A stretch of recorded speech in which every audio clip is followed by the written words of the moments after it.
Қыздар, баршаларыңызға сәлем. Бүгін французша ет тағамының ең оңай әрі дәмді рецептісімен бөлісетін боламын. Қажетті ингредиенттерді астына төменге көрсетіп кеттім. Алдыменен етімізді біз жіңішке плас етіп турап аламыз. Жалпы етті орташа жібіткеніміз дұрыс. Мысалы, мынау ет менде қазір әлі де қатқандай болып тұр. Толығыменен, яғни мұздатылып еріген жоқ. Осылай тураған өте ыңғайлы, яғни осындай жұп-жұқа етіп пласта турайсыздар. Жұқалау етіп тураңыздар, сол кезде өте дәмді болып шығады және де толығымен піседі. Сол себепті осылай турауға мен сіздерге кеңес беремін. Мен сиыр етін қолдандым. Жалпы бұл жерде етті тартылған ет, яғни фаршқа да алмастыруға болады. Бірақ осылай пісіріп дайындаған өте керемет әрі дәмді болып шығады. Тіпті біз жаңағы жейтін мейрамханадағыдай дәмді болып шығады. Мен осылайынан бұл жердегі басты қағида етіміз сәл мұздатылған қатты болып тұру керек. Сол кезде пышағымыз жақсы өтіп, жақсы туралынатын болады.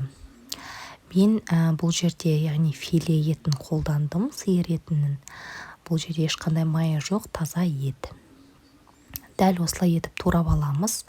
Турап алғаннан кейін етімізді жақсылап тұрып, салқындатылған суменен шайып жуып аламыз. Мен турағаннан кейін бірақ жудым, яғни етімді. Алдыменен осылай ұсақ-ұсақ, яғни пласт етіп турап аламыз, жіңішке етіп турайсыздар. Кейін етімді жуып алдым. Бұның үстіне бұрыш саламыз, тұз саламыз. Бұның барлығы қыздар дәміне қарай. Және де мен азғантай мөлшерде паприка салдым. Және де кептірілген сарымсақ салдым. Кептірілген сарымсақты қалауларыңыз бойынша ұнатпасаңыздар салмауға болады. Және де азғантай мөлшерде шамамен 1 қасықтай майонез салдым дағы, араластырып шамамен 20 минутқа қойып қойдым.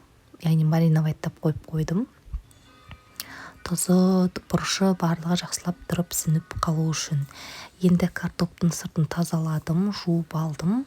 Қазір осы картоптарымызды дөңгелек етіп турайтын боламыз.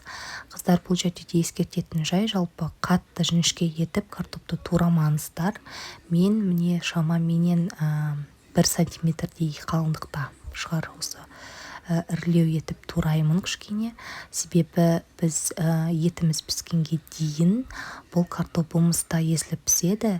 Сол себепті қатты жіңішке болып турайтын болсаңыздар езіліп кетеді. Сол себепті кішкене ірілеу етіп турасаңыздар жақсы болады. Осылай барлығын дөңгелек етіп турап шығасыздар. Бұл жерде менде пияз да бар. Пиязды да дөңгелек етіп немесе жарты шар, яғни полукольца етіп туруларыңызға да болады. Барлығын дайындап алғаннан кейін дайындауға кірісеміз. Мен бұл жерде форма қолдандым. Торттың формасын, бірақ ол міндетті емес. Былайына қолданатын болсам, менің яғни етім, яғни французша етім тіп-түзу болып шығады. Енді бірінші қабаты бізде астын бірінші сұйық маймен майлап алдым противинді. Кейін осылайынан қатар-қатар етіп картоптарымды қойып алам. Бірінші қатар менде картоп кетеді. Картоптарымды қойып алам. Тесіктерін жаңағы картоптың ұсақ-ұсақ бұрыштарымен жабуға болады. Кейін майонез саламын. Майонезді көбірек салыңыздар қыздар. Сол кезде өте дәмді болады, құрғақ болмайды. Кейін осы жаңағы майонездің үстіне бағанағы етімізді жайып саласыздар қыздар. Кәдімгідей жайып толығымен жауып шығасыздар.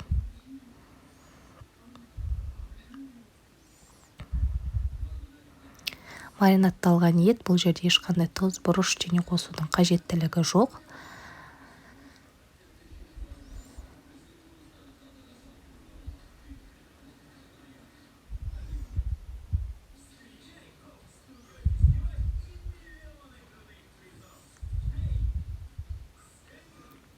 Кейін бұл еттің де үстінен майонезбенен жағып шығатын боламыз. Көп мөлшерде жағуларымызға болады. Майонезбенен көп мөлшерде өте дәмді болады. Кейін бұның үстіне пиязымызды қойып шығамыз.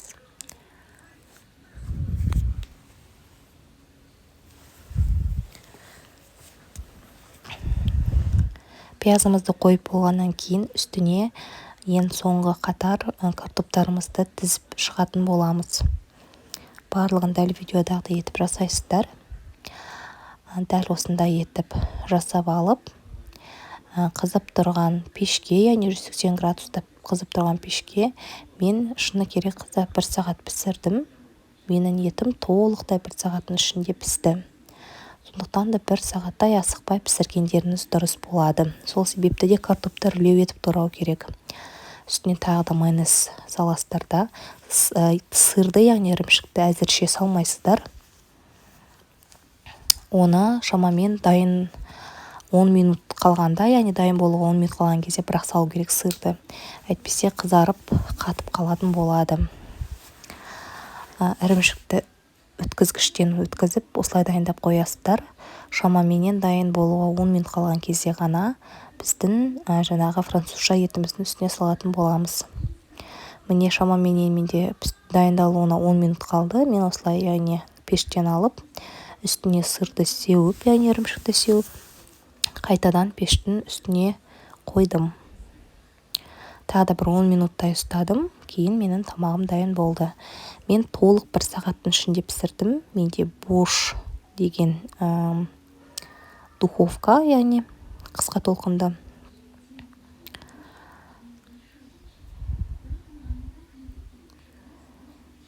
Міне осындай дәмді, керемет болып шығады. Дәмді әрі тез дайындалатын кешкі астарыңыз дәмді болсын.